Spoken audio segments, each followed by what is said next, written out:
Welcome to everyone.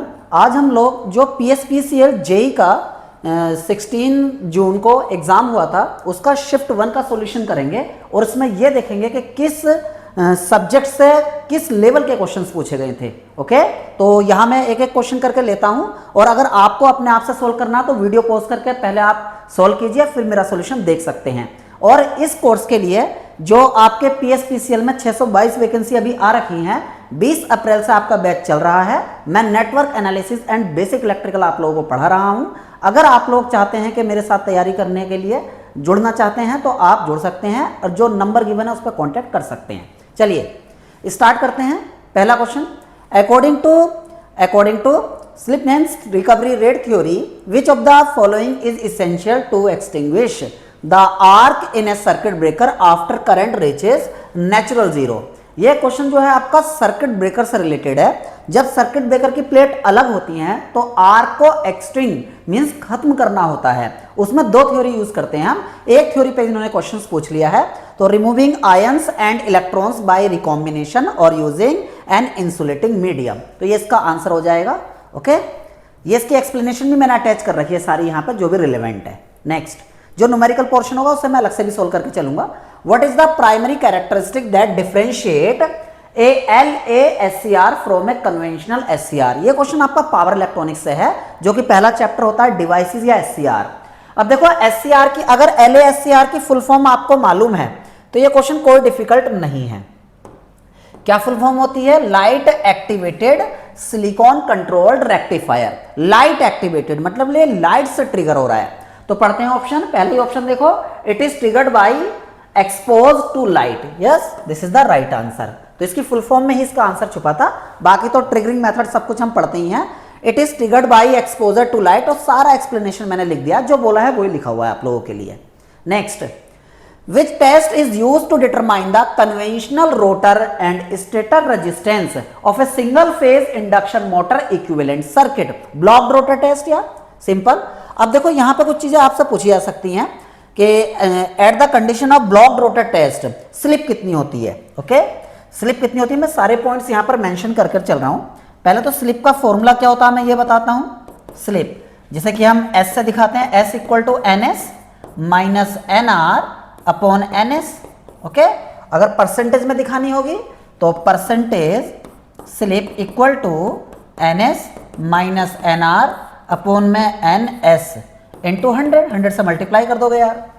अब देखो eight stand still, ठीक है, at the condition of blocked rotor, eight the condition ये सारे पॉइंट मैं आप लोगों को बताकर चल रहा हूं जो भी एग्जाम के लिए रिलेवेंट है। At the condition of blocked rotor, BR means blocked rotor test. Blocked rotor test जो आपका NR होता है वो अप्रोक्सीमेटली 0। जब NR अगर 0 हो जाएगा तो स्लिप कितनी आ जाएगी? NS माइनस NR 0 है अपॉन में NS, तो स्लिप इसकी आ जाती है 1। ओके, ये स्लिप इसकी 1 हो जाती है। अगर मैं सिंगल फेज इंडक्शन मोटर के बारे में बात करूं तो सिंगल फेज इंडक्शन मोटर में at the condition of blocked rotor test जो फॉरवर्ड स्लिप होती है वो होती है आपकी 1, जैसे कि अभी हमने फाइंड किया। और फॉरवर्ड और जो बैकवर्ड स्लिप होती है दोनों में रिलेशन क्या होता है? S forward plus S backward equal to 2। अब S फॉरवर्ड तो 1 हो गई है यार, तो S बैकवर्ड कितनी हो जाएगी बोलो? S फॉरवर्ड इक्वल टू 1 है, यहां पुट कर दो S फॉरवर्ड 1, तो बैकवर्ड कितनी आ जाएगी? ये भी 1 आ जाएगी जब यहां पुट करोगे ना। हालांकि S forward equal to S backward, ये फॉर्मूला आप ऐसे याद करते होगे, मैं वो वाला फॉर्मूला भी लिख देता हूं 2 माइनस SF, ठीक है, लेकिन मैंने इस माइनस SF को इधर लाया तो वो प्लस हो गया, तो इस तरीके से भी आप शो कर सकते हो ना। काफी कुछ बच्चे देख रहे हो बोलने के सर ये फॉर्मूला हमने नहीं देखा, बस मैंने रीअरेंज किया है यार, और कुछ नहीं किया फिलहाल। तो ब्लॉक रोटर कंडीशन में फॉरवर्ड स्लिप कितनी होती है, बैकवर्ड स्लिप क्या होती है, ये आप लोगों से पूछा जा सकता है। ठीक है, तो आगे बढ़ते हैं यार। और यहाँ मैंने ब्लॉक रोटर टेस्ट के बारे में सारी चीजें मेंशन कर दी हैं जो इंपॉर्टेंट है आपके लिए। ठीक है, आगे देखो, which voltage level is typically used for primary distribution in electrical power system. ये इलेक्ट्रिकल पावर सिस्टम ये आपके डिस्ट्रीब्यूशन से रिलेटेड है और प्राइमरी डिस्ट्रीब्यूशन लेवल पूछ लिया यार, तो कितना होता है 11 kV होता है। और सेकेंडरी पूछा जाता तो ये डिपेंड करता था कि सिंगल फेज है या 3 फेज है, उसके हिसाब से हम उसे भी मार्क कर सकते थे। ओके, चलो आगे बढ़ते हैं। आगे बढ़ते हैं। ये बोल रखा देखो, in electrical power system primary distribution is commonly carried out at 11 kV, power is transmitted at higher voltage like this and then step down to 11 kV for primary distribution. और ये देखो, ये आपको बोल रहा कंज्यूमर सप्लाई, कंज्यूमर सप्लाई है, इसे आप सेकेंडरी डिस्ट्रीब्यूशन भी कह सकते हो, जो हमारे घरों में आती है। ये 3 फेज के लिए, ये सिंगल फेज के लिए। आगे बढ़ते हैं। Question number 5, consider N RL parallel network connected to an AC source of 50 volt supply and the current taken by the resistor R is 6 ampere. Determine the current taken by the inductor if the impedance of the circuit is this. चलो बढ़िया। अब देखो, इसमें अगर impedance दी है, parallel circuit बना लेता हूं पहले मैं। एक R है, ये मैंने R बनाया, और यहाँ एक इंडक्टर, मैंने इंडक्टर बना दिया। अब यहाँ पे क्या है, एक सोर्स, ठीक है, एक सोर्स गिवन है, उसका वोल्टेज आपको गिवन है, वोल्टेज कितना गिवन है, 50 वोल्ट, ओके, 50 वोल्ट, और इंपीडेंस गिवन है। तो यहां से मैं करंट फाइंड कर सकता हूं, ये जो करंट है ना, करंट I = VY Z कर देना यार। जब यहां मान लो ये रेजिस्टेंस R है, ये L है, यहां से करंट IR और यहां से करंट IL, और ये है टोटल करंट I, जो कि यहां से मैंने माना है। अब देखो, ये जो सप्लाई का वोल्टेज और इंपीडेंस गिवन है, तो करंट फाइंड कर सकते हो आप। तो I = VYZ, V कितना गिवन है मैं देख लेता हूं एक बार और, 50 यार, और Z जो है 5 है, तो 10 आ गया यार। करंट है तो यूनिट एम्पियर होगा बाय डिफॉल्ट। आगे आ जाओ। अब यहां से देखो क्या गिवन है, IR गिवन है, आई थिंक रजिस्टर की करंट गिवन है। तो आपको मैंने बताया था, जो RL सर्किट की रिजल्टेंट करंट आती है वो फेजर सम से आती है। तो I = IR² प्लस IL²। अब टोटल करंट का है, दोनों तरफ स्क्वायर कर दो यार। जब दोनों तरफ स्क्वायर कर दोगे तो I² = IR² प्लस IL²। अब आपको टोटल I तो दे रखा है, तो 10 का स्क्वायर इक्वल टू IR भी दे रखा है आप लोगों को, कितना है देख लेते हैं, 5 है, कितना है, ओके, हाँ, R में देखो ये 6 एम्पियर यहाँ गिवन है ना, तो यहाँ 6 का स्क्वायर कर देते हैं, और प्लस IL²। IL² फाइंड करोगे तो 10 का स्क्वायर 100 माइनस 36 मतलब 6 का स्क्वायर, तो ये कितना आ जाएगा, 64 आ जाएगा IL²। सिंपल मैथमेटिक्स है यार, ये 64 आ जाएगा। और जब IL फाइंड करोगे तो प्लस माइनस, लेकिन हम केवल मैग्नीट्यूड ही गिवन है, तो 8 एम्पियर है ना। इस तरह से देखो, बिल्कुल सिंपल RL सर्किट से क्वेश्चन आप लोगों के लिए पूछा गया था। बस थोड़ा सा कैच ये था यहाँ पर कि आपको पहले करंट फाइंड करनी थी I = VYZ से। किसी भी AC सर्किट में अगर करंट फाइंड करनी है तो I = VYZ होता है। अब वो डिपेंड करता है कि Z क्या होगा। अगर प्योरली रेजिस्टिव सर्किट है तो ZR के बराबर कर देंगे, और एक सिंपल अगर एक इंडक्टिव सर्किट है, प्योरली इंडक्टिव, तो Z को हम JXL लिखते हैं, और प्योरली कैपेसिटिव सर्किट होता तो -JXC लिखते हैं, ओके। ये सारा मैं डिटेल कोर्स में बता के चलता हूँ, कोई दिक्कत वाली बात नहीं होनी चाहिए आप लोगों को ना। फिर भी कोई डाउट आता है किसी भी क्वेश्चंस में जो आप लोग इस वीडियो को देख रहे हो, तो आप चैट बॉक्स में लिख सकते हो, सर इस क्वेश्चन में हमें और ज़्यादा एक्सप्लेनेशन की रिक्वायरमेंट है। अगर इससे आप सेटिस्फाइड नहीं होते तो उसके लिए मैं अलग से वीडियो बना दूंगा, ओके। नेक्स्ट, यही सॉल्यूशन है यार अलग से जो दे रखा है, ठीक है। सॉल्यूशन में अगर मान लो इस तरह से टाइप कर रखा है ना, इसमें कहीं भी एरर दिखे तो उसे इग्नोर करना, न्यूमेरिकल वाले पोर्शन को, क्योंकि मैं यहाँ सोल्व कर रहा हूँ proper. What happen when the brushes in a repulsion motor are aligned along the magnetic axis along the stator's pole axis? ये क्वेश्चन आपका यार मशीन से रिलेटेड है, ओके, मशीन से रिलेटेड है। No torque is produce, simple question है जो आपको यहाँ MNA GNA पढ़ाया जाता है, या इंटरपोलर एक्सिस, ये सब चीजें बताई जाती है, वहां से आपको क्लियर कर दिया जाता है। वेरी सिंपल क्वेश्चन है, नो टॉर्क इज प्रोड्यूस, ये पूरी एक्सप्लेनेशन यहाँ मेंशन है। Next, which of the following statements about voltage division in series circuit is correct? Voltage is divided in direct proportional to resistance. Very simple question यार, ये मैं बच्चों को बताता हूँ क्लास के अंदर। जब मैं KVL KCL बताता हूँ तो मैं पोटेंशियल डिवीजन रूल पढ़ाता हूँ, जिसे मैं वोल्टेज डिवीजन रूल भी बोल सकता हूँ। तो वहां मैं बताता हूँ आपको कि अगर रेजिस्टेंस सीरीज में लगे हों या कोई भी एलिमेंट अगर सीरीज में है, तो वोल्टेज इंपीडेंस या रेजिस्टेंस के रेशियो में चेंज होते हैं। अगर कोई भी बच्चा यहाँ मुझसे पढ़ा है तो वो अपने नोट्स में चेक भी कर सकता है। मैं ये बात लिखाता हूँ कि in series connection voltages are divides and division of voltage are due to the value of resistance. और मैं कहूँ, मैं ये भी लिखवाता हूँ according the value of the resistance, mean जो वैल्यू होगी रेजिस्टेंस की उसके हिसाब से वोल्टेज डिवाइड हो जाता है। फॉर एग्जाम्पल जैसे मान लो एक सिंपल मैं सर्किट बनाता हूँ इस तरीके से, मैं फास्ट मोड में से थोड़ा समझा देता हूँ आपको। मान लो ये 1 ओम है, ये 2 ओम है, ये 3 ओम है, ओके। ये ओम का साइन यार थोड़ा जल्दी में इधर उधर हो जाता है, उसे इग्नोर करना, ठीक है। मैं चाहता हूँ कम टाइम में आपको ज़्यादा चीज़ें बता दूँ। ये 100 वोल्ट है यार यहाँ पे। अब मान लो इसके अक्रॉस मुझे वोल्टेज चाहिए, तो मैं V1 मान लेता हूँ इसके अक्रॉस वोल्टेज, तो 100 टोटल है, किसके अक्रॉस निकाल लो, इसके अक्रॉस, तो इंटू 1 अपॉन में टोटल रेजिस्टेंस 1 + 2 3 एंड 3 6, तो इतना वोल्ट आ जाएगा। कैलकुलेशन करने की जरूरत नहीं है, जस्ट कॉन्सेप्ट समझना है। अगर मान लो आप लोगों को जो दूसरा रेजिस्टेंस है V2 मीन्स 2 ओम, उसके अक्रॉस वोल्टेज मान लो मैं V2 मान लेता हूँ, टोटल वोल्टेज 100 है, किसके अक्रॉस निकाल रहे हो, 2 के अक्रॉस, और बेटा नीचे टोटल सम 1 + 2 3 एंड 3 6, तो यहाँ से ये आ जाएगा। सिमिलर वे में हम 3 के अक्रॉस भी निकाल सकते हैं। अब ध्यान से देखो, जिसकी रेजिस्टेंस की वैल्यू ज्यादा है उसके अक्रॉस ये वोल्टेज ज्यादा आ रहा है, ओके, ज्यादा आ रहा है, ओके। तो इसीलिए कहा जाता है, वैसे ही वोल्टेज ड्रॉप का फॉर्मूला क्या होता है, I × R होता है। अब सीरीज कनेक्शन में करंट तो सेम होती है, तो जिसका रेजिस्टेंस ज्यादा होगा उसके अक्रॉस वोल्टेज ज्यादा आएगा। सिंपल कॉन्सेप्ट से भी आप समझ सकते हो। तो सिंपल क्वेश्चन था, आगे बढ़ते हैं यार, है ना। ये सारा यहाँ सब चीजें समझाई गई है आप लोगों को। आगे बढ़ते हैं 8th क्वेश्चन की तरफ। Which of the following is most likely to happen if the pole shoe is remove from the pole core? Yes, uneven magnetic flux distribution and higher air gap reluctance. यार ये बहुत ही simple type का question है। कैसे देखो, पोल शू जब आपको पढ़ाया जाता है ना, अगर कोई ऐसा, मैं देखो सिंपल किसे बोलता हूं, ध्यान से सुनना। मैं सिंपल उस क्वेश्चन को बोलता हूं जब कोई भी मशीन या कोई भी टॉपिक आप पढ़ते हो और उसके जो एक कन्वेंशनल है, मतलब कन्वेंशन है किसी भी टीचर के लिए कि भाई ये इंपॉर्टेंट टॉपिक होते हैं और इन्हें तो कराना ही पड़ता है टीचर को कि कोई इंपॉर्टेंट एरियाज है, बिल्कुल उन्हीं टॉपिक से एक क्वेश्चन पूछा गया है। जब आपको कंस्ट्रक्शन पढ़ाई जाती है डीसी मशीन की, तो वहां बताया जाता है कि पोल शू कहाँ लगाया जाता है, लैमिनेट क्यों करते हैं और पोल शू की क्या क्या प्रॉपर्टीज हैं। तो यही लिखाया जाता है कि यूनिफॉर्म फ्लक्स डिस्ट्रीब्यूशन के लिए पोल शू लगाते हैं, ओके। और जो एयर गैप है, जैसे मान लो आपने लिखा होगा जो रिलक्टेंस का फॉर्मूला होता है, मैं आर से दिखा देता हूं, जनरली एस से भी दिखाते हैं लोग, तो मैं चलो एस से भी दिखा देता हूं। L/μ × A होता है यार, ओके, μ × A होता है, तो वो रिलक्टेंस को भी कम कर देता है, ओके, पोल शू। तो ये पूरे फॉर्मूले से आपको ये सारी चीजें समझाई जाती है। मान लो जैसे इस तरह से शेप होता है, इस तरीके से, तो अगर मान लो हमने एरिया बढ़ा दिया उस जगह का, तो रिलक्टेंस तो कम हो जाएगी ना।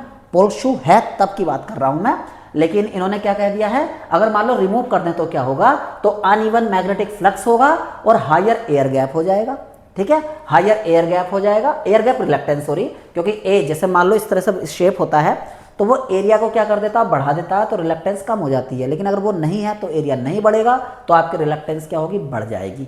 सिंपल एक्सप्लेनेशन है यार, बाकी मैं ज़्यादा अंदर नहीं जाना चाह रहा हूँ। जितना इस क्वेश्चन की रिक्वायरमेंट है वो मैंने सारा आप लोगों को समझा दिया है। चलो आगे बढ़ते हैं। Next A 1 of 10 decoder that converts a 4-bit binary coded decimal, that is BCD, input into a corresponding active output line is most accurately called A। यार ये सिंपल आपका डिजिटल इलेक्ट्रॉनिक्स से क्वेश्चन है, बिल्कुल फॉरवर्ड क्वेश्चन पूछा गया है। BCD to decimal decoder, actually क्या होता है ना, देखो यार, ये जिसने डिकोडर पढ़ा है या एनकोडर पढ़ा है, सिंपल डेफिनेशन होती है ये कि कोई भी बाइनरी कोड है अगर उसे डेसिमल कोड में कन्वर्ट कर रहा है तो उसे हम जनरली क्या कह देते हैं, बेसिक मतलब डिकोडर बोल देते हैं। तो वही डेफिनेशन से क्वेश्चन उठाया गया है, ठीक है। आगे बढ़ते हैं, और यहाँ सारी चीजें आप लोगों के लिखी भी गई हैं कि बीसीडी का मतलब क्या है। Which of the following is a major limitation of single phase induction motor with shaded pole starting low starting torque and poor efficiency. अगर मैं बात करूं जितने भी आप पढ़ते हो ना, इससे आपको पता है single phase induction motor self start नहीं होती है। रीज़न क्या है वो भी सब आप लोगों को पता होगा, लेकिन मैं शॉर्ट में एक्सप्लेन कर देता हूं। क्योंकि जो हम सिंगल फेज सप्लाई देते हैं उसके 2 कंपोनेंट बनते हैं according to double revolving field theory. और वो 2 कंपोनेंट बनते हैं तो दोनों की स्पीड तो सेम होती है लेकिन एम्पलीट्यूड हाफ होता है। अगर वो अपोजिट डायरेक्शन में 2 रोटेटिंग मैग्नेटिक फील्ड बन जाते हैं जो एक दूसरे को कैंसिल कर देते हैं, तो स्टार्टिंग टॉर्क इसीलिए 0 आता है, ओके। और स्टार्टिंग टॉर्क अगर 0 आता है तो हमें स्टार्टिंग करने के लिए, मतलब स्टार्ट करने के लिए सिंगल फेज इंडक्शन मोटर में एक अलग से एक वाइंडिंग लगाते हैं जिसे हम कहते हैं ऑक्सिलरी वाइंडिंग। तो उसी सेंस में उसके टाइप होते हैं, जैसे resistance start, okay, capacitor start, capacitor start, capacitor run, shaded pole, इस तरीके से ना। तो जो शेडेड पोल होती है वो सबसे कम उसका स्टार्टिंग टॉर्क होता है, ओके, उन्हीं में से एक टाइप होता है और उसकी पुअर एफिशिएंसी होती है, ओके। इसलिए ये मार्क है, बाकी सारी कैरेक्टरिस्टिक्स यहाँ लिख दी है मैंने। आगे बढ़ते हैं। Determine the active power of a 3-फेज delta connected system if 2 wattmeter reading this and this. अच्छा क्या पूछा, एक्टिव पावर। यार इससे सिंपल क्वेश्चन क्या ही होगा, देखो 2 वॉटमीटर मेथड है, बोला है। तो एक्टिव पावर का फॉर्मूला क्या होता है, दोनों वॉटमीटर की रीडिंग का सम, ओके। अब पहले वाले की कितनी है 500, दूसरे की कितनी है 200, तो पहले वाले की 500, दूसरे वाले की 200, तो कितनी आ जाएगी 700 वॉट, ठीक है। बिल्कुल सिंपल न्यूमेरिकल यार, इससे सिंपल क्या ही होगा बताओ। आगे बढ़ते हैं। यहाँ सब एक्सप्लेन कर रखा है यहाँ पर, बट न्यूमेरिकल में मैं अपने हैंड राइटिंग में भी सोल्व कर देता हूँ। The integrating type DVM, DVM means digital volt meter, digital volt meter measure the of the input voltage over a fixed measuring period, and the RAM type DVM the voltage at the of the measuring cycle, true average and samples. Yes, this is the right. यार ये question मैं कह सकता हूँ कि थोड़ा difficult side था, उतना बच्चे को नहीं पता होता, क्योंकि जब बच्चा मेजरमेंट पढ़ता है तो नॉर्मली वो indicating instrument, resistance measurement, bridges, AC DC ये सब चीज़ें, और PMMC instrument, moving iron, electrodynamometer type, watt meter, energy meter, transducer, इन्हीं बारे में पढ़ता है। वो ज़्यादातर एनालॉग जो DVM वगैरह है उस पर नहीं जाता, थोड़ा डिफिकल्ट साइड इसलिए बोल सकता हूँ। लेकिन फिर भी आप लोग अगर इसे पढ़ते हो, जब ये टॉपिक से अवेयर हो जाओगे ना, थोड़ा सा जैसे वर्किंग क्या है, क्या मेजर करता है, तो उसी टाइप का न्यूमेरिकल है, बट ज़्यादा हम इसमें प्रैक्टिस नहीं करते, तो इसलिए स्टूडेंट को ये टफ लगता है। ओके, चलो आगे बढ़ते हैं। Next, the primary purpose of cable jointing is to, पहला option reduce the voltage drop in the cable, no, to extend the length of the cable run, yes this is the right question. ये power system से consider कर सकते हो इसे, यहाँ पूरा ये एक्सप्लेन कर दिया है मैंने कि केबल जॉइंट क्यों जरूरी है। Next, which of the following statement best describes a characteristics of a mho relay when represented on the RX plane. यार जब मैं आपको पढ़ाता हूँ पावर सिस्टम, तो मैं आपको जो डिस्टेंस रिले है उसमें क्लासिफिकेशन बताता हूँ, इम्पीडेंस रिले, मोह रिले और एडमिटेंस रिले और mho relay both are the same thing, and reactance relay, और उसका मैं RX प्लेन में डायग्राम भी बनाता हूँ। तो it is characteristics is a circle passing through the origin. ठीक है यार, देखो ये बड़ा इंपॉर्टेंट है। जैसे मैंने मान लो एक सर्कल बनाया इस तरीके से, इसका जो सर्कल है वो, इसका जो सेंटर है सर्कल का वो क्या है, ओरिजिन है। तो ये भी सर्कल है, लेकिन ये इम्पीडेंस रिले का RX प्लेन में डायग्राम है। लेकिन अगर मुझे बनाना है मोह रिले का, तो बेटा इसका कुछ इस तरीके से बनता है। ठीक है, इस तरीके से बनता है इसका ग्राफ ना, थोड़ा इधर भी आ जाता, कोई दिक्कत नहीं है, बट ओरिजिन से पास हो रहा है, देखो यहाँ से ना, तो इसका इसलिए आंसर 1 हो जाएगा। और बाकी डिटेल कोर्स में पूरा बताकर चलता हूँ इस चीज़ को, यहाँ पूरा एक्सप्लेन कर रखा है। तो यार ये बिल्कुल सिंपल न्यूमेरिकल था, मतलब कॉन्सेप्चुअल क्वेश्चन था, बिल्कुल सिंपल। 15, in the design of over voltage protection for an SCR, अच्छा ओवर वोल्टेज से बचाना है, which of the following component is most effectively use to clamp high voltage transient and prevent SCR damage. यार high voltage से बचाने के लिए क्या करते हैं, वेरिस्टर यूज करते हैं, जिसे हम कहते हैं वेरिएबल रजिस्टर। अब देखते हैं, ए non linear register connected across the SCR, simple यार। ठीक है, सिंपल न्यूमेरिकल है, कॉन्सेप्चुअल क्वेश्चन है। ठीक है, सिंपल बिल्कुल। देखो जब भी मैं आपको प्रोटेक्शन ऑफ SCR पढ़ाता हूँ, वह चीज़ बताता हूँ मैं। अगर आपको हाई करंट से बचाना है तो हम फ्यूज या सर्किट ब्रेकर यूज करते हैं। अगर हाई वोल्टेज से बचाना है तो मैं वेरिस्टर यूज करता हूं, वेरिएबल रजिस्टर या नॉन लीनियर रजिस्टर भी कहते हैं। ओके, और मुझे अगर dV/dt ट्रिगरिंग से बचाना है, मीन्स हाई dV/dt से अगर बचाना है तो स्नवर सर्किट यूज करते हैं। हाई DI/dt से बचाना है तो सीरीज में इंडक्टर लगा देते हैं। ओके, तो ये सारे यार पर्पस थे। और मुझे अगर थर्मल प्रोटेक्शन करना है, हाई टेम्परेचर से बचाना है, तो उसे माउंट करते हैं हीट सिंक पे, और उस हीट सिंक की थर्मल कंडक्टिविटी ज़्यादा होनी चाहिए, जिससे ज़्यादा से ज़्यादा हीट उससे बाईपास हो जाए। यही तो हम चाहते हैं यार। अगर कोई भी चीज़ गर्म हो रही है तो हम उसे ऐसी जगह रखेंगे जहां पर रखने पर अपनी हीट को वो बाईपास कर दे। ये समरी है यार, जो भी आपको SCR के प्रोटेक्शन से रिलेटेड क्वेश्चन है सारे आप बना लोगे। फिलहाल आगे बढ़ते हैं, और यही सारी चीज़ें यहाँ देखो बोल भी रखा है, नॉन लीनियर रजिस्टर, MOV बोलते हैं इसे। ओके, बस इतना ही था यार इसके अंदर जो मैंने समझाया, बाकी उसे याद रखना। In a non dispersive lossless medium the phase velocity is equal to group velocity. यार ये आपका EMFT से है। ठीक है, सिंपल कॉन्सेप्चुअल क्वेश्चन है ये भी। ग्रुप वेलोसिटी देखो, in a non dispersive medium phase velocity equal to group velocity, because velocity is independent of frequency, hence VP equal to VG। Okay, ये क्वेश्चन थोड़ा मैं बोल सकता हूँ कि जैसे देखो टफ क्यों बोलता हूँ मैं इसे ना, वैसे आप बोलोगे सर आप तो इजी बोलकर चल रहे हो। यार इजी ही है, बट टफ इसलिए लग सकता है आप लोगों को क्योंकि आपने EMFT वहां तक नहीं पढ़ा होता। जनरली EMFT में क्या पढ़ते हैं, इलेक्ट्रोस्टैटिक, मैग्नेटोस्टैटिक, मैक्सवेल इक्वेशन, खेल खत्म। लेकिन ये उसके आगे की बात है जहां आपको EM वेव पढ़ाया जाता है, इलेक्ट्रोमैग्नेटिक वेव प्रोपगेशन, वहां से ये क्वेश्चन है। ठीक है, इस बार हम उसे भी कवर करेंगे। ओके, आपका जो भी कोर्स चल रहा है, हालांकि EMFT जो डिप्लोमा बेस्ड स्टूडेंट है उतना ज़्यादा पूछना नहीं चाहिए, लेकिन यार इन्होंने क्वेश्चन पूछा है। ओके, और वैसे भी यार देखो 100% सारी चीज़ें नहीं होती हैं, 1-2 क्वेश्चन ऐसे आ जाते हैं। तो EMFT के मुझे 2 से 3 क्वेश्चन आए, लेकिन सारे क्वेश्चन अच्छे लेवल के हैं। ओके, फिलहाल आगे बढ़ते हैं। Which of the following is the main Advantage of using gate turn off GTO thyristor over a conventional SCR in a power electronic circuit. It require a constant current to maintain the conduction. It cannot turn off once it start conducting. It has higher power dissipation. It can be turned off by yes बेटा, यही तो सबसे बड़ा advantage है यार. देखो SCR को हम नेगेटिव गेट पल्स से नहीं ऑफ कर सकते, उसके लिए हमें अलग से एक सर्किट लगाना पड़ता है जिसे कहते हैं commutation circuit. Okay, but GTO देखो नाम से क्लियर है, गेट टर्न ऑफ, मतलब गेट की हेल्प से इसे हम बंद भी कर सकते हैं, ऑफ भी कर सकते हैं ना. ये इसका सबसे बड़ा एडवांटेज है. या कह सकते हो कि SCR और GTO में यही सबसे बड़ा डिफरेंस है कि नेगेटिव गेट पल्स लगाकर हम SCR को ऑफ नहीं कर सकते, इसे कर सकते हैं. ठीक है, चलो आगे बढ़ते हैं अब ना. Next, consider a parallel, okay, consider a parallel RC circuit connected to 100 volt supply and the current taken by each branch. अच्छा, दोनों ब्रांच में करंट दे दी है. एडमिटेंस ऑफ द सर्किट, अच्छा एडमिटेंस पूछ ली है.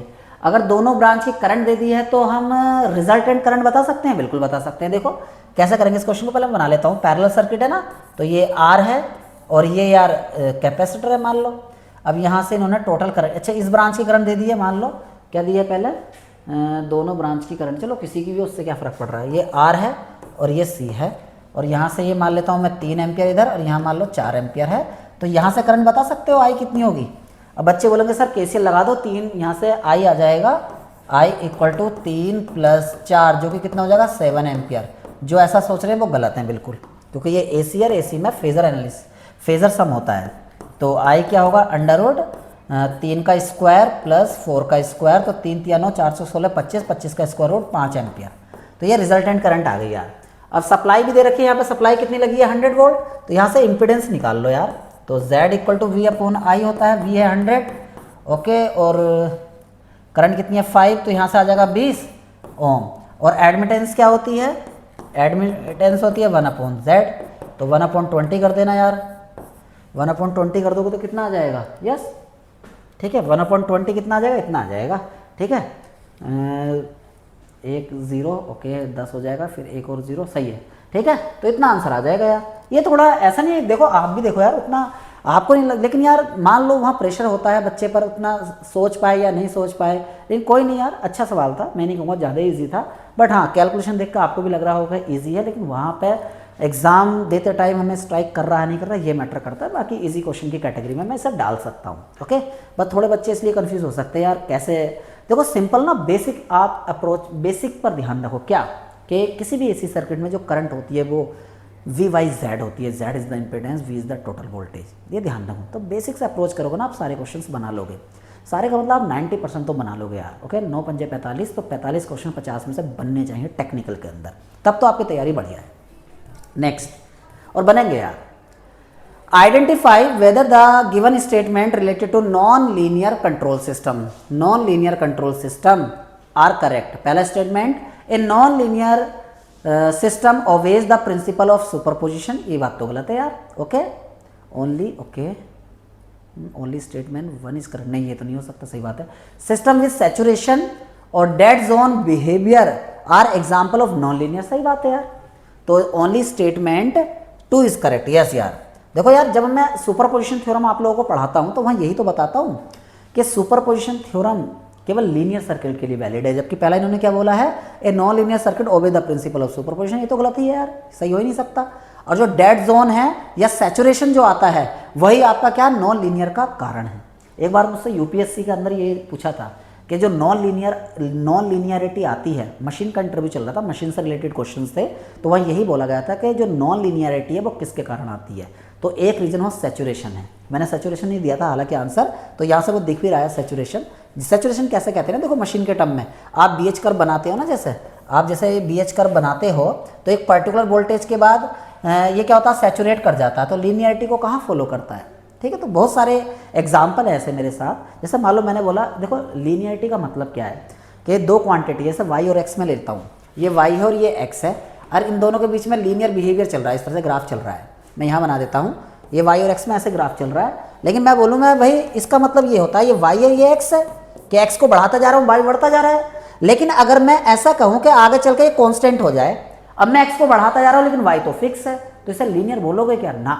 तो ये सैचुरेशन आ गया, मतलब इसके बाद आप इनपुट कितना ही बढ़ाओ फर्क नहीं पड़ेगा, y फिक्स हो गया. इसे कहते हैं सैचुरेशन। तो saturation is the main cause of non linearity in the system. चलो आगे बढ़ते हैं, आगे बढ़ते हैं। Which of the following parameter directly affect the magnitude of the EMF in DC generator. तो डीसी जनरेटर में जो मैग्नेटिक ईएमएफ होता है उसका फॉर्मूला लिख लो। Generated EMF equal to P phi Z N upon 60 है, यही तो होता है। आप देख लो यार ऑप्शन से किस पे क्या बोल रखा है, डायरेक्टली अफेक्ट। अच्छा directly affect, length of the no flux, yes यार फ्लक्स दे रखा है, brush no load resistance directly, तो फ्लक्स पर पोल देखो फाई तो है ना सर्किट के अंदर, मतलब फॉर्मूले के अंदर, तो इसलिए आंसर सेम है। बताओ क्या उतना डिफिकल्ट है? अगर आप इलेक्ट्रिकल इंजीनियर हो, चाहे आपने डिप्लोमा किया हो या बीटेक किया हो, उससे मतलब नहीं है। अगर आपने डिप्लोमा भी किया तो क्या यह ईएमएफ का फॉर्मूला नहीं जान सकते? मैं एक बात क्लियर कर दे रहा हूँ आप लोगों को। क्या बहुत सारे डिप्लोमा वाले बच्चों को ये डाउट है कि सर बीटेक वाले बैठेंगे तो क्या होगा, लेकिन पेपर तो उतने लेवल का नहीं जाएगा ना, पेपर तो डिप्लोमा बेस का ही है। देखो ये आपके सामने पेपर है पूरा, हालांकि मान लो 4-5 क्वेश्चन ऐसे आ गए हैं जो डिफिकल्ट हैं, मान लो, मैं भी मान रहा हूँ, मैंने बोल दिया कि टफ है, मान लो, क्या फ़र्क पड़ रहा है उनसे, बाकी तो करो ना यार। ठीक है, 2-3 सवाल या 4-5 सवाल ऐसे होते हैं पूरे पेपर का, 10% पेपर ऐसा होगा जो आपसे नहीं बनेगा। पहले माइंड मेकअप करके जाओ कि हाँ 8 से 10% पूरा पेपर ऐसा होगा जो सभी के लिए डिफिकल्ट होगा, वो आपके ऊपर फिर प्रेशर नहीं आने देगा। हमें ऐसा लगता है कि 1-2 क्वेश्चन अगर हमारे छूट रहे हैं या हमें नहीं आ रहे तो हम उसका प्रेशर लेने लगते हैं एग्जाम में। ओके, तो ऐसा मत करना, ठीक है। आप लोग अपने ऊपर कॉन्फिडेंट रहो कि हाँ सारे क्वेश्चन हम बनाएंगे एक्यूरेटली। ओके, और स्टार्टिंग में अगर आपको लग रहा है कि मैंने पहली बार तैयारी स्टार्ट की है तो उस टाइम पे आप एक्यूरेसी पे ध्यान दो, स्पीड पे नहीं। अगर आपकी एक्यूरेसी अच्छी आ रही है तो स्पीड भी धीरे धीरे बढ़ जाएगी। दोनों चीज़ें एक साथ लेकर मत चलो अभी के टाइम। अगर आप अभी तैयारी कर रहे हो 622 वैकेंसी के लिए, ध्यान रखना, तो पहले आप एक्यूरेसी पे ध्यान रखो। चलो 21 क्वेश्चन पे पहुंच गए यार हम। Which of the following between the alpha beta and gamma, यार सब जानते हैं इसे, बीटा इक्वल टू 1/बीटा अल्फा अपॉन 1 माइनस अल्फा होता है यार। एक मिनट, देखो जो अल्फा होता है वो बीटा अपॉन 1 प्लस बीटा ये होता है यार, और beta equal to alpha upon 1 minus alpha होता है, और जो गामा होता है वो 1/1 माइनस अल्फा होता है, या मैं कह सकता हूँ 1 प्लस बीटा होता है। ठीक है, अब इन्होंने क्या मार्क कर रखा, beta equal to 1/1 minus alpha और गामा इक्वल टू, अच्छा क्या बोल रखा है, एक मिनट, अच्छा नॉट ट्रू, ओके सॉरी बेटा, इन्होंने बोला है कि कौन सा ट्रू नहीं है, सही है। तो gamma equal to 1/1 minus alpha, ये हमने लिखा, बात तो सही है, बढ़िया है। Beta equal to alpha upon 1 minus alpha, ये भी सही है यार। नीचे वाला देखो alpha equal to beta upon 1 plus beta, ये भी सही है। तभी कहूँ यार कि गड़बड़ है, मैं तो अभी कहने वाला था कि ऑब्जेक्शन है इसमें, लेकिन कोई नहीं यार, नॉट ट्रू हमें देखना था, इस बात को भी आपको ध्यान रखना है, ये गलत है यार, है ना। तो सारे रिलेशन मैंने लिख दिए। यहाँ अल्फा का मतलब होता है कॉमन बेस में करंट गेन, बीटा का मतलब होता है कॉमन एमीटर कॉन्फ़िगरेशन में करंट गेन, गामा का मतलब होता है कॉमन कलेक्टर में कॉन्फ़िगरेशन में करंट गेन। ओके, तो इस बात को आपको ध्यान रखना है। यहाँ सारे रिलेशन लिख दिया, मैंने भी लिख दिया है। आगे देखो, which statement is false about the common source configuration in the FET amplifier. Okay, FET means field effect transistor. Okay, common source, FET में कॉमन सोर्स को आप किसकी तरह ले सकते हो, बीजेटी के अंदर कॉमन एमीटर की तरह। अब इन्होंने क्या बोला है, कौन सा, विच स्टेटमेंट फॉल्स, अच्छा फॉल्स, तो सोर्स टर्मिनल इज कॉमन, ये तो बात सही है। Common source connection has high input impedance and moderate output impedance, ये भी सही है। There is no phase reversal, गलत बात है यार। सबसे फेमस पॉइंट यही तो होता है कॉमन एमीटर और कॉमन सोर्स का, कि आउटपुट और इनपुट में 180 डिग्री की फेज शिफ्ट होती है। बड़ा ही सिंपल क्वेश्चन है। देखो एफईटी देख के बच्चा घबरा गया होगा, लेकिन यार ये जो क्वेश्चन है ना बहुत ज्यादा फेमस है। ये कॉमन एमीटर कॉमन सोर्स दोनों के अंदर आउटपुट और इनपुट में 180 डिग्री की फेज शिफ्ट आती है। मतलब मैं बात करूं तो V equal to something minus में आता है, ठीक है, मतलब गेन नेगेटिव आता है, ये कह सकते हो आप लोग दोनों के अंदर। Determine the closed loop transfer function in the Laplace domain if the system contain the integrator circuit is connected to unity gain negative feedback. Okay, determine the closed loop transfer function in the Laplace domain if the system contain integrator circuit in the is connected to unity gain. अच्छा unity gain integrator. Okay, तो देखो मैं बनाता हूँ पहले इसे, ये है यार इंटीग्रेटर बोला यहाँ पे, तो इंटीग्रेटर का मतलब 1/s, ये आउटपुट है आपके लिए, और यूनिटी गेन बोला तो मैंने ऐसा कर दिया। इन्होंने बोला है कि जो नेगेटिव फीडबैक है तो प्लस माइनस कर दिया, यहाँ पे r है, यहाँ ई होता है, बच्चा बच्चा जानता है इस फॉर्मूले को। तो ये बेटा ये जी दे दिया आपको, ये जी एस है, ये एच एस है जो कि 1 है, ब्रैकेट में एस भी लिखते हैं लेकिन मैं सॉल्व करते टाइम केवल ऐसे ही लिख दे रहा हूँ, ब्रैकेट में एस लिखते हैं क्योंकि लाप्लास डोमेन में है। तो क्लोज लूप पूछा तो सी बाई आर का फॉर्मूला क्या होता है, G S over 1 plus G S H S, यही होता है। अब जी एस कितना दे रखा है, 1 अपॉन एस दे रखा है, अपॉन 1 प्लस जी की वैल्यू 1 अपॉन एस, एच की वैल्यू तो 1 है, यूनिटी फीडबैक बोला है, एस से ऊपर नीचे मल्टीप्लाई कर दो 1 अपॉन 1 प्लस एस आ जाएगा यार, ओके 1 अपॉन 1 प्लस एस। देखो यार कितना सिंपल सा न्यूमेरिकल है, ठीक है, कंट्रोल सिस्टम से सीधा सा। देखो ये लैंग्वेज अगर पढ़ने में आ रही थी, हालांकि उन्होंने ऐसा बना कर दे देते तो ज़्यादातर बच्चे कर देते, लेकिन उन्होंने लैंग्वेज में बोला है, सीधा बोल रखा है कि जो यूनिटी गेन फीडबैक है और जो सिस्टम में इसे सिस्टम का ट्रांसफर फंक्शन कहते हैं, तो वो कितना दे रखा है, इंटीग्रेटर है, इंटीग्रेटर का मतलब 1 अपॉन एस।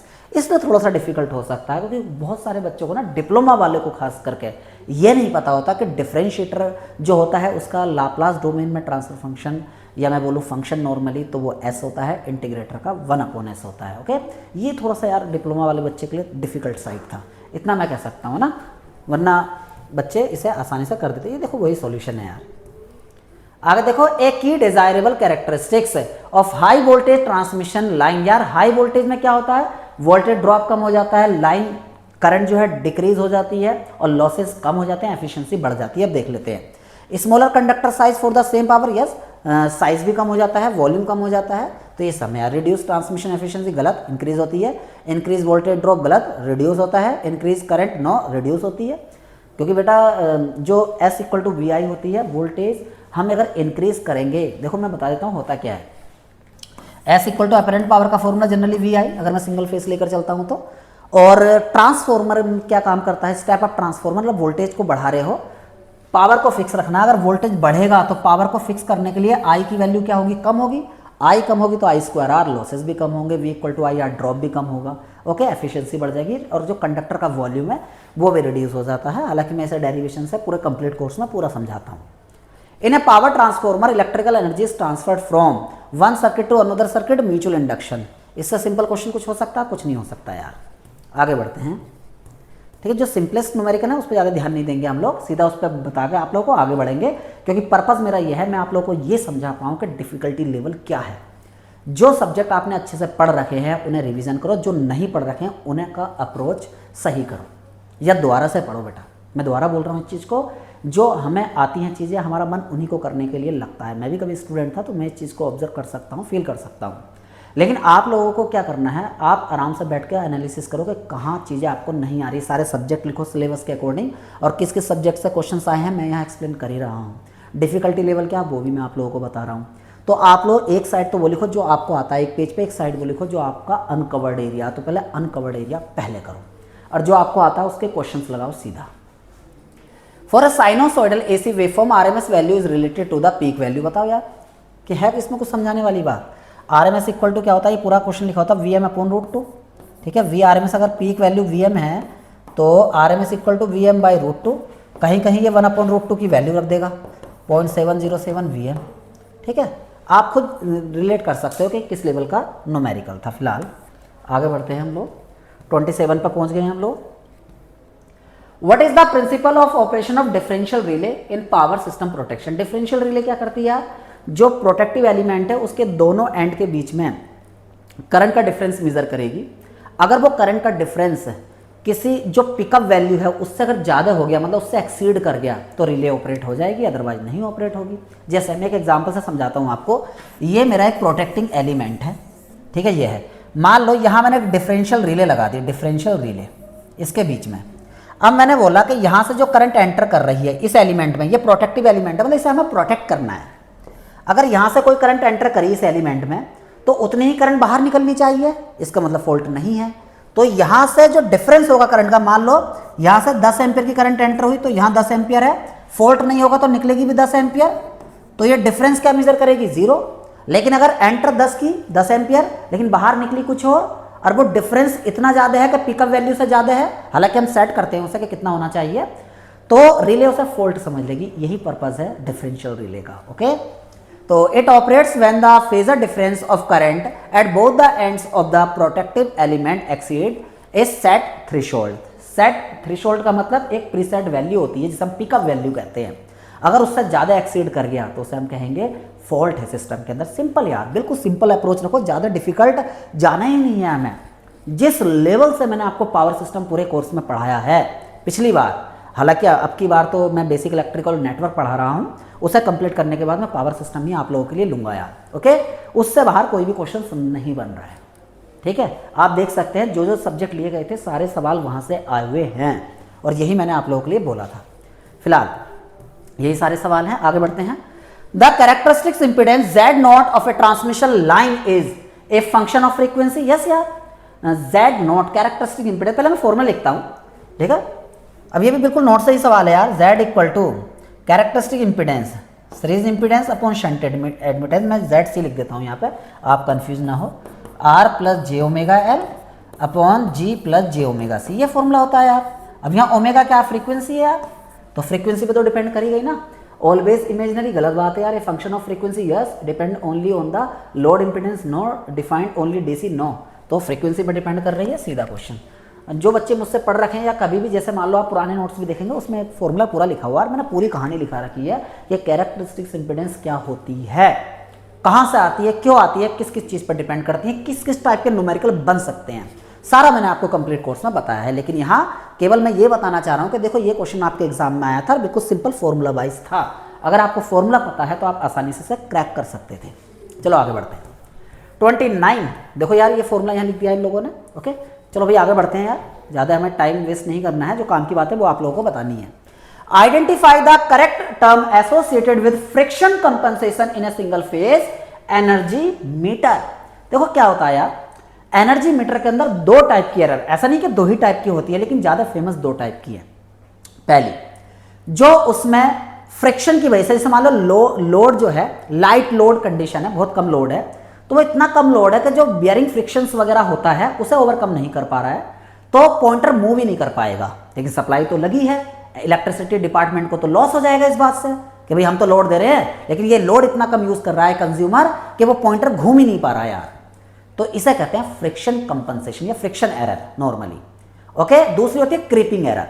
क्रीपिंग एरर का मतलब क्या होता है, विदाउट नो लोड, या मैं कह सकता हूं विदाउट लोड। जब हमारी केवल पीसी पोटेंशियल कॉइल एक्साइटेड होती है तो लोड, तो जो मीटर होता है वो स्लोली रोटेट करता है विदाउट लोड। मान लो मैं अपने नानी के घर गया और सारे स्विचेस अपने घर के बंद ऑफ कर गया, तब भी मीटर रीडिंग दे रहा है, इसे कहते हैं क्रीपिंग एरर, ओके। क्रीप कर रहा है मीटर, उसे दूर करने के लिए क्या करते हैं, डायामेट्रिकली अपोजिट साइड में दो होल कर देते हैं, ओके, या आयरन पीस अटैच कर देते हैं। ये सब हम डिस्कस करेंगे बाद में ना। तो फिलहाल यही चीज़ है यार कि कैसे आप फ्रिक्शन कंपनसेशन कर सकते हो, तो क्रीप एडजस्टमेंट, ओके, ये इसका आंसर हो जाएगा।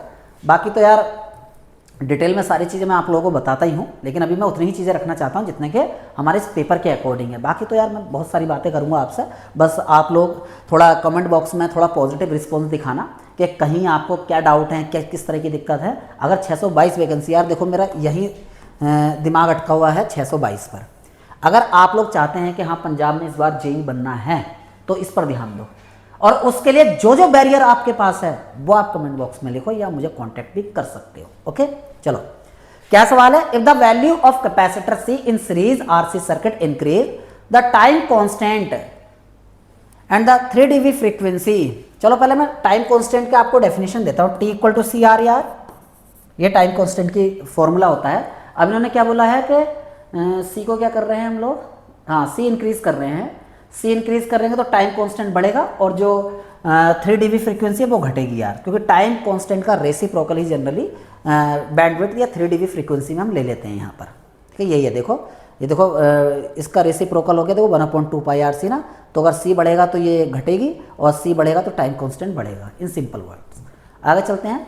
विच of the following statement is false about the PNP transistor. PNP transistor false कौन सा है, पहला क्या है, PNP transistor only 5% of the holes of the entire combine, सही ऑप्शन ही पढ़ लेते हैं हम लोग। In PNP entire emitter current do not flow to collector side and the collector is not equal to emitter current. Yes बात यार, ये तो बिल्कुल अटल सत्य है ना यार। देखो एक बात बताओ, ये जो होती है I E, emitter current equal to I C, collector current plus I B होता है यार, ये फॉर्मूला अटल है एकदम। क्या आई ई कभी आई सी के बराबर होगी, कभी नहीं होगी यार, ठीक है। आई ई कभी आई सी के बराबर नहीं होगी, कुछ ना कुछ तो आई भी होगी ना, वो अलग बात है। आइडियली हम ऐसा मान लेते हैं कि भाई जितना एमिटर करंट है उतना कलेक्टर करंट है, क्योंकि आई बी जो होती है ना माइक्रो में होती है, अगर आई सी और आई ई मिली में है इतना फ़र्क होता है। लेकिन अब बात ये बोली कि दोनों में मतलब गलत क्या है, तो यार हमें तो एग्जैक्ट लेना पड़ेगा ना। न्यूमेरिकल सोल्व करते हैं तो तब भी हम आई बी को ऐसा नहीं कि इग्नोर कर देते हैं ना, लेकिन हाँ कभी जब हम बाइसिंग के क्वेश्चन करते हैं बोलते हैं लार्ज बीटा है, तब हम आई बी को लगभग 0 ले लेते हैं। तो उसके लिए एक एजम्पशन हुआ, अटैच कर दिया लार्ज बीटा। फिलहाल यहाँ पर आपको बिल्कुल एग्जैक्ट सोच के चलना है कि भाई आई बी कुछ तो होगा, तो आई ई आई सी के बराबर कभी नहीं होगा। यही सारी एक्सप्लेनेशन मैंने अटैच कर दिया, एक बार इसे देख लो आप लोग, ठीक है। बस काफ़ी है इतना ही टाइम, इसका स्क्रीनशॉट भी लेकर बाद में आप देख सकते हो। आगे देखो, determine the active power of a balance 3 phase, अच्छा delta system with resistive load if the line current is this and line voltage, अच्छा लाइन वोल्टेज और लाइन करंट दे दिया और डेल्टा कनेक्शन है और 3 फेज सिस्टम है, एक्टिव पावर पूछी गई है। तो एक्टिव पावर का फॉर्मूला लाइन क्वांटिटी के टर्म्स में VL IL cos फाई, अब रेजिस्टिव लोड है तो cos फाई क्या हो जाएगा 1 हो जाएगा, लिखने की जरूरत नहीं है। रोड 3 और VL कितना है यार, VL और IL, ओके VL √3 दे दिया है और IL 20 दिया है, तो √3 3 हो जाएगा, तो 3 दूनी 6, 60 आ जाएगा यार। तो देखो और यूनिट क्या होती है एक्टिव पावर की, वॉट होती है। सिंपल देखो आपके सामने है, हालांकि फॉर्मूला होता है √3 VL IL cos फाई, लेकिन रजिस्टिव लोड बोल दिया तो cos phi that is power factor unity हो जाएगा। चलो आगे बढ़ते हैं। In the Smith chart the centre of the chart correspond to, तो यार ये बिल्कुल आपका स्मिथ चार्ट से क्वेश्चन है, इजी की कैटेगरी में नहीं डालूंगा, EMFT में थोड़ा एडवांस क्वेश्चन है, जेई के हिसाब से, आपके इलेक्ट्रिकल के हिसाब से। A matched impedance with no reflection, this is the answer of this question. ये पूरा एक्सप्लेन किया गया है यहाँ पे, आप देख सकते हो एक बार, अच्छे लेवल का था। When capacitor are connected in series the equivalent capacitance, अगर सीरीज में कैपेसिटेंस कनेक्ट हो रहे हैं तो इक्विवेलेंट बोला गया था, इक्विवेलेंट कैपेसिटेंस द रेसिप्रोकल, यार ये तो बिल्कुल सिंपल है ना, 1/c equal to 1/c1, series में यही तो फॉर्मूला बनता है, तो उसके ही इन्होंने सॉरी वही सब पूछ लिया यार ना, सिंपल की कैटेगरी में आगे बढ़ते हैं। ये पूरा फॉर्मूला दे रखा है यहाँ पे, और पैरेलल में क्या होता है डायरेक्टली ऐड होता है। आगे देखो, in a positive logic the output of OR gate is low when input A and B, देखो पॉजिटिव लॉजिक है तो दोनों अगर लो होंगे, OR गेट का सिंबल क्या होता है देखो Y इक्वल टू, अगर A और B दो इनपुट है तो आउटपुट ये आ जाता है OR गेट का A+B। पॉजिटिव लॉजिक है, पॉजिटिव का मतलब लो का मतलब लो, हाई का मतलब हाई, सॉरी अगर दोनों इनपुट लो होंगे, इन्होंने बोला है कि आउटपुट लो मिलेगा, कब मिलेगा जब दोनों लो होंगे, अगर एक भी हाई हो गया तो आउटपुट तो हाई हो जाएगा ना। देखो लो का मतलब दोनों 0, तो 0 + 0 0 ना। अब ये 0 कब मिल सकता है जब दोनों 0 होंगे, अगर दोनों में से एक भी 1 हुआ मतलब एक भी हाई हुआ तो आउटपुट कभी लो नहीं मिलेगा, हाई मिलेगा, ओके। तो इसलिए ए आंसर हो जाएगा। देखो कितने सिंपल न्यूमेरिक क्वेश्चन हैं यार। In a single phase half controlled rectifier with an RL load and freewheeling diode, when does the load current I0 immediately transfer from the SCR to the freewheeling diode when the SCR is turned off and inductor current is still flowing? यही यार working है, जब मैं ऐसे पूरे complete course को पढ़ाता हूँ तो बताता हूँ इस चीज़ को कि जब इंडक्टर अपनी डिस्चार्ज होगा या एनर्जी देगा तो फ्रीव्हीलिंग के रास्ते देगा, है ना। तो ये पूरे उसी से बिल्कुल डेफिनेशन वाइज क्वेश्चन है, कुछ ज़्यादा डिफिकल्ट नहीं है, यहाँ पूरा मैंने एक्सप्लेनेशन भी अटैच कर रखी है। आगे बढ़ते हैं। To which of the following devices Fleming right hand rule is generally applied, right hand rule है यार, तो DC motor no, left hand rule बोलता तो डीसी मोटर में मार सकता था, induction motor no, DC generator yes, right hand rule. जो इंड्यूस्ड ईएमएफ या करंट होती है उसी को बताने के लिए हम Fleming right hand rule use करते हैं। और when a current carrying conductor placed in external magnetic field then it experienced a force और टॉर्क, और इस फोर्स की डायरेक्शन बताने के लिए हम Fleming left hand rule use करते हैं, ओके। मींस इंड्यूस्ड ईएमएफ या करंट की डायरेक्शन के लिए हम फ्लेमिंग राइट हैंड रूल, और जो कंडक्टर पर फोर्स लगता है उसकी डायरेक्शन बताने के लिए Fleming left hand rule.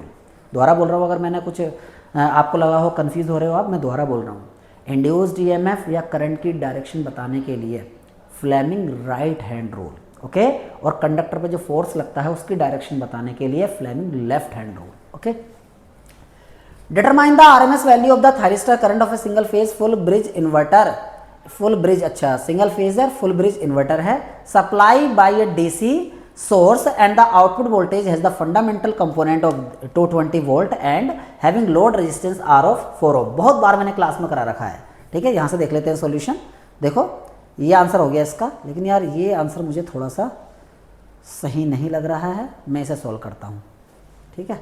C okay, RMS value of the thyristor current of a single phase full bridge inverter supply by DC source and the output voltage has the fundamental component। Okay तब सही है, fundamental component बोला है ना, तो इसका answer आ जाएगा। ये सॉल्यूशन अटैच कर दिया यार मैंने, इन्वर्टर से क्वेश्चन है, ठीक है। इसे देख लेना आप लोग ना, सही आंसर इसका। आगे देखो, if one of the phase voltage of balance 3 phase star network is V1 equal to this, okay 60 angle 60 degree, okay मतलब V1 दे दिया आपको, ये पोलर फॉर्म में एक्चुअली V1 इक्वल टू 60 और एंगल दे दिया 60 डिग्री, तो पोलर फॉर्म में लिखा है। एंड डिटरमाइन, अच्छा एक voltage, one of the phase voltage of the balance 3 phase star connection, okay V1 दे दिया आपको। अदर 2 फेज पूछा है, अदर 2 फेज वोल्टेज पूछा, कोई भी नहीं यार। अगला जो होगा, मान लो ये R फेज का है, ऐसे बना देता हूँ मैं, मान लो ये R है, ये Y है और ये B है। अगर मैं रेफरेंस में इसे ले लेता हूँ और जबकि इसे कितना दिया 60 डिग्री पे ना, तो RY, तो Y जो होगा इससे 120 पीछे होगा, मीन्स V2 जो होगा इससे 120 पीछे है। 120 पीछे का मतलब 120 माइनस कर दो इसमें से, तो माइनस का 60 आएगा यार, माइनस का 60 आएगा। एक मिनट, V2 और V3, तो इन्होंने बोला one of the phase voltage, कोई नहीं, इसका मतलब ये है कि मैं V2 इसे ना मान के इसे मान लेता हूँ। चलो अगर मैं V2 इसे मान लेता हूँ तो R दे रखा है 60 है, एंगल 60 है, तो ये 120 आगे होगा B फेज का। हाँ यार सही बात है, अगर मैं सीक्वेंस में चलूँ तो RYB, ओके चलो इसे मैंने V1 मान लिया है ऑप्शन के अकॉर्डिंग यार, इसे मैंने V2 और इसे मैंने V3। अब फेजर इस तरह से रोटेट करते हैं। V2 इससे कितना है 120 आगे है, 60 एंगल दे रखा है इसका, तो इसका एंगल कितना हो जाएगा 60, 120 ऐड कर दो, सॉरी 120 ऐड कर दो, इसके अंदर कितना आएगा 120 ऐड कर दोगे 60 में 180 आ जाएगा। तो बिल्कुल यार इससे मैच करके देखो 180, और ये वाला जो है देखो 120 ये 120 ये, तो 240 ऐड कर दो यार, 120 ये वाला 120 ये वाला, तो 240 ऐड कर दोगे तो कितना बन जाएगा 300 बन जाएगा। तो यस, आप बोलोगे सर इसमें ये पीछे भी तो चल सकता है इससे 120, यस, तो माइनस का 60 होता तो वो भी आंसर होता, लेकिन यार उस हिसाब से दे नहीं रखे ना ऑप्शन। जैसे मान लो मैं ये वाला वोल्टेज बताता तो 120 पीछे चल रहा है, तो 60 में से 120 माइनस कर देता, तो माइनस का 60 लिख सकता था उससे, लेकिन ऐसे ऑप्शन नहीं मैच किए ना, तो इसलिए मैंने फिर इस सेंस में लिया, ठीक है। आई थिंक आपको समझ में आ गया होगा, सिंपल 3 फेज बैलेंस सिस्टम का न्यूमेरिकल है। Directional impedance relay are commonly preferred for protecting transmission line against which type of fault, phase fault in moderate length transmission line. Yes, this is the right. Now 41 question, simple यार, power system तो बहुत easy पूछा गया है। Inductors are commonly used in electrical circuit for filtering AC signal, yes, AC signal को filter करने के लिए। Next, fill in the blank for a control system if the Nyquist plot does not encircle -1 plus j0, इसे critical point कहते हैं, and there are poles in the right half plane then the system is there are अगर मान लो -1 plus j0 को encircle ही नहीं कर रहा तो क्या होता है ना, n equal to PO minus PCL, n का मतलब होता है सर्कलमेंट, इसे सर्कल कर नहीं रहा तो ये 0 आ गया, ओके। अब आगे बोला गया है कि and there are poles in the right half plane then system is, okay, अगर ये 0 है so PO minus PCL, okay, so no unstable, okay. अगर मैं ये ऑप्शन लेता हूँ फ्यू, मतलब फ्यू पोल्स राइट हाफ में है, okay, and there are poles in the right half plane the system is, तो अगर मैं नो कंसिडर करता हूँ there are no pole in the right half side, सही बात है, स्टेबल। हाँ तो यार ए हो जाएगा ना, कि राइट साइड में कोई पोल नहीं जा रहा, सिस्टम क्या हो जाएगा स्टेबल हो जाएगा। थोड़ा सा एम्बिगुअस है यार, है ना, तो ऑप्शन से ही चेक करना पड़ेगा आपको ये, ठीक है। पूरा यह कर रखा है, कोई नहीं, आगे बढ़ते हैं। The criterion of equal voltage magnitude of line conductor in 3-phase system is part of the requirement to ensure balance operation of the system. Yes, yeah. मान लो हर एक फेज का वोल्टेज अगर इक्वल है और फेज शिफ्ट कितनी है 120 degree है, तो इसी को तो हम बैलेंस सिस्टम कहते हैं। तो वही पूरा बैलेंस सिस्टम की डेफिनेशन पूछ ली है आपसे। Next, which of the following statement is false about the stability factor of BJT? It is defined as the rate of change of IC with respect to ICO when beta and IB are held constant. Thermal stability does not depend on the stability. अच्छा, क्या पूछा? False पूछा है। हाँ तो यार यही हो जाएगा option. Thermal stability does not depends on the stability factor biasing circuit. गलत बात यार, डिपेंड करती है उस पर, ठीक है, डिपेंड करती है। The braking torque in an energy meter is directly proportional to braking torque. मैं पूरा बता देता हूँ इसे। जो ब्रेकिंग टॉर्क का फॉर्मूला आता है के phi M square N D, ये आता है यार, ठीक है। एन देखो स्पीड के प्रोपोर्शनल है। अच्छा, the square of the flux, अच्छा स्पीड नहीं, मैंने अच्छा स्पीड नहीं दी है ना। The square root of the flux, no, the square of the flux, yes, तो ये आंसर हो जाएगा, ठीक है। Phi M is the maximum flux, okay. N is the speed of the rotating disc, D is the distance between the centre of the rotating disc and the axis of the permanent magnet, okay. ये सारा formula आपको पता होना चाहिए यार, ठीक है, simple numerical है। आगे, which of the following condition is utilize in a DC machine for inducing electromotive force in armature? The rotating armature cut the magnetic flux of line stationary in space, yes, okay. Simple working से question से। आगे, during the running condition of a split phase motor the auxiliary winding is continues to operate, okay, short circuited, disconnected by centrifugal switch, ठीक है। ये single phase induction motor से related है यार, ठीक है। जब एक पर्टिकुलर स्पीड से ज़्यादा स्पीड हो जाती है तो सेंट्रीफ्यूगल स्विच अपने आप ऑटोमेटिकली डिसकनेक्ट हो जाता है, ओके। यही सब बोल रखा है ना, सिंपल क्वेश्चन है ये भी। आगे देखो, in a single phase half wave control rectifier with an RL load, what is the main reason the SCR continues to conduct even after the input voltage becomes negative because of the stored energy in the inductor, ठीक है। Inductor picture में आएगा यहाँ पे, उसी कारण वो conduct करेगा।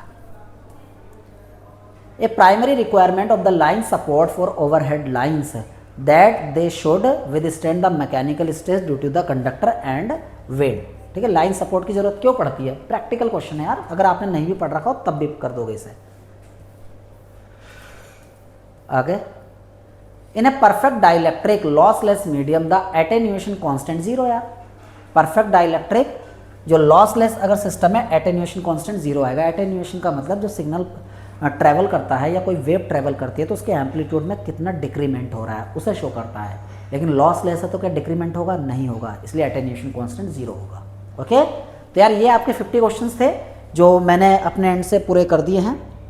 बाकी आप लोगों का अगर कहीं भी डाउट आता है किसी भी क्वेश्चन में या किसी भी चीज़ को लेकर तो आप मुझे डायरेक्टली कांटेक्ट कर सकते हैं, जो भी गिवन नंबर है। और अगर आप चाहते हैं कि इस 622 वैकेंसी में हमारे पूरे मॉड्यूल के साथ आपको प्रिपेयर करना है तो आप उसे भी ज्वाइन कर सकते हैं। अभी कुछ ज़्यादा कोर्स नहीं हुआ है, ठीक है। रवि सर वहाँ पर इलेक्ट्रिकल मशीन पढ़ा रहे हैं और मैं बेसिक इलेक्ट्रिकल जिसे हम नेटवर्क एनालिसिस के नाम से भी जानते हैं, ठीक है, उसे मैं कवर कर रहा हूँ, तो आप हमारे साथ जुड़ सकते हैं, ओके। और 622 वैकेंसी में सिलेक्शन श्योर कर सकते हैं। Thank you guys.